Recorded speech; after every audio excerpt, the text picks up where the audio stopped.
स्वागत है आप सभी का मेरे YouTube चैनल मिशन एजुकेशन पर। आज हम फिर से लेकर आए हैं आप सभी के लिए शिक्षक भर्ती से संबंधित एक बेहतरीन टेस्ट सीरीज, जिसमें आज हम पढ़ेंगे हिंदी पेडागोजी अर्थात हिंदी शिक्षा शास्त्र से संबंधित कुछ क्वेश्चन। यह सभी प्रश्न ऐसे हैं जो विगत कई वर्षों की परीक्षा में आ चुके हैं और आप सभी के लिए बहुत ही उपयोगी हैं। तो आज की टेस्ट सीरीज की हम शुरुआत करते हैं और पहला प्रश्न लेते हैं। सूक्ष्म से स्थूल की ओर शिक्षण सूत्र की पालना किस विधि में स्पष्ट दिखाई देता है? कुछ शब्दों में यहाँ पर टाइपिंग मिस्टेक है, पर आप स्पष्ट रूप से समझ सकते हैं कि उसमें कहना क्या चाह रहे हैं। तो पहला क्वेश्चन, सूक्ष्म से स्थूल की ओर शिक्षण सूत्र की पालना किस विधि में स्पष्ट दिखाई देता है? आगमन विधि, जो उदाहरण से नियम की ओर चलती है। निगमन विधि, जो नियम से उदाहरण की विधि चलती है। और प्रदर्शन विधि, किसी भी प्रकार के विषय को हम बोर्ड पर पढ़ाते हैं तो वो प्रदर्शन विधि होती है। और प्रोजेक्ट विधि, जिसमें हम छात्रों को कोई कार्य करने के लिए देते हैं तो वो हमारे प्रोजेक्ट विधि कहलाती है। तो जो सूक्ष्म से स्थूल की ओर शिक्षण सूत्र रहता है वो हमारा निगमन विधि में रहता है। तो पहले का करेक्ट आंसर हो जाएगा बी।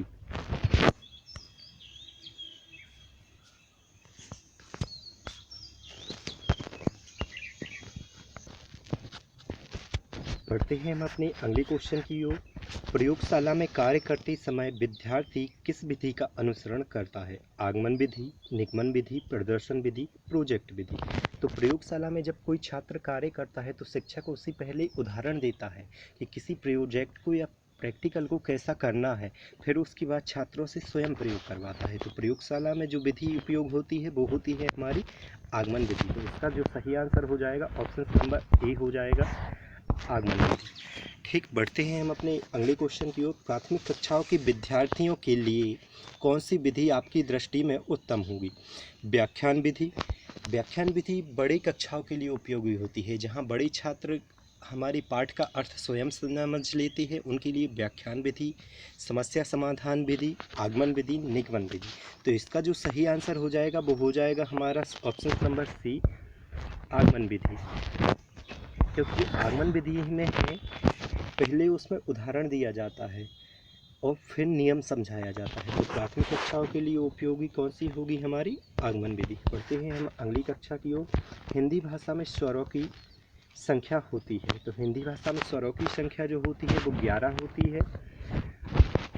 11 स्वर होते हैं हिंदी भाषा में और व्यंजन 33 होते हैं। हिंदी भाषा में मूल व्यंजनों की संख्या है, देखिए व्यंजन का क्वेश्चन भी आया है, तो व्यंजनों की जो संख्या होती है वो 33 होती है। तो ऑप्शन नंबर जो डी आएगा वो हमारा करेक्ट आंसर होगा, 33 व्यंजन होते हैं। अगला, भाषा की प्रथम सार्थक इकाई होती है अक्षर, शब्द, वाक्य, कोई नहीं।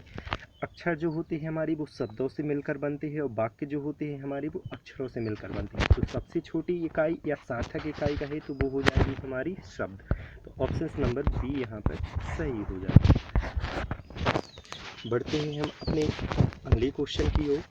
अगला क्वेश्चन है, गद्य साहित्य का मुख्य प्रकार या स्वरूप है? सृजनात्मक गद्य, वर्णनात्मक गद्य, भावात्मक गद्य, उपयुक्त सभी। तो इसका जो सही आंसर हो जाएगा ऑप्शन नंबर ए हो जाएगा, सृजनात्मक गद्य। एक करेक्ट आंसर हो जाएगा। बढ़ते हैं हम अपने इसी प्रकार अगली क्वेश्चन की ओर। गद्य शिक्षण की मुख्य विधि है? उद्बोधन विधि, प्रवचन विधि, स्पष्टीकरण विधि, उपयुक्त सभी। तो गद्य शिक्षण में कोई सी भी विधि उपयोग कर सकते हैं, चाहे वो उद्बोधन विधि हो, प्रवचन विधि हो या फिर हमारी स्पष्टीकरण विधि हो। तो इसका जो सही आंसर आएगा वो उपयुक्त सभी आ जाएगा। बढ़ते हैं हम अपने आखिरी क्वेश्चन की ओर, माफ कीजिए सेकंड लास्ट क्वेश्चन है। माध्यमिक स्तर पर गद्य शिक्षण की विधि प्रयोग में लाई जाती है? अर्थबोध विधि, प्रवचन विधि, स्पष्टीकरण विधि, उपयुक्त सभी। तो माध्यमिक स्तर पर भी हम सभी विधियों का उपयोग कर सकते हैं। तो इसका जो सही आंसर होगा ऑप्शन नंबर डी, उपयुक्त सभी हो जाएगा। बढ़ते हैं हम अपने अंतिम क्वेश्चन की ओर। व्याकरण शिक्षण की मुख्य विधि है? आगमन विधि, निगमन विधि, आगमन निगमन विधि, इनमें से कोई नहीं। तो एक बात ध्यान रखना, व्याकरण का जहाँ भी शब्द आए तो वहाँ पर आगमन निगमन विधि होती है। यदि आगमन निगमन विधि नहीं है तो सिर्फ आगमन विधि ही व्याकरण शिक्षण की मुख्य विधि कहलाती है। तो अभी इसका आंसर ऑप्शन नंबर सी है। यदि आगमन निगमन विधि नहीं दी गई होती तो इसका सही आंसर हम ए लगा सकते हैं। ठीक है, आज के लिए ही इतने ही क्वेश्चन। कल हम फिर मिलेंगे हिंदी पेडागोजी से संबंधित कुछ क्वेश्चन को लेकर। तब तक आप वीडियो को लाइक करें, शेयर करें, चैनल को सब्सक्राइब जरूर करें।